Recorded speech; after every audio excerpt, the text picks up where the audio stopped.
গত মাসে শুরু হয়েছে লাল বলের ক্রিকেটে জাতীয় ক্রিকেট লিগ। লঙ্গার বাসনের খেলা শেষ হলেই শুরু হতে যাচ্ছে এনসিএল টি-20 টুর্নামেন্ট, যা আগে থেকেই পূর্ব নির্ধারিত ছিল। দিন কয়েক আগে জানা গিয়েছিল টুর্নামেন্ট শুরুর সময় এবং ভেন্যু তালিকা।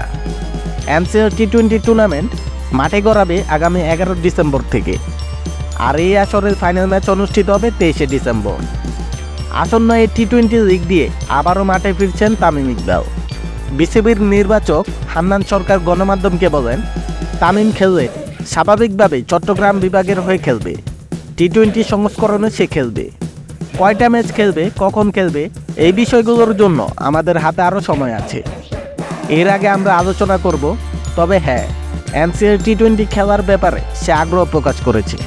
ফিটনেস টেস্ট সবাইকে দিতে হবে, এটা আমাদের খুবই মৌলিক মানদণ্ড। ফিটনেস টেস্টে সে অবতীর্ণ হবে, এটা লক্ষ্যমাত্রা থাকবে, সেই স্পষ্ট করতে হবে। কিছু কিছু সিনিয়র ক্রিকেটারের ক্ষেত্রে আমরা ফিটনেস টেস্টের মানদণ্ড স্পষ্ট না করলেও তাদের সুযোগ দিয়েছি। তারা সিনিয়র ক্রিকেটার দেখে এমনটা হয়েছে। জাতীয় লিগ এখনও খেলছে, তামিমকেও এই মানদণ্ডের ভেতর দিয়ে আসতে হবে।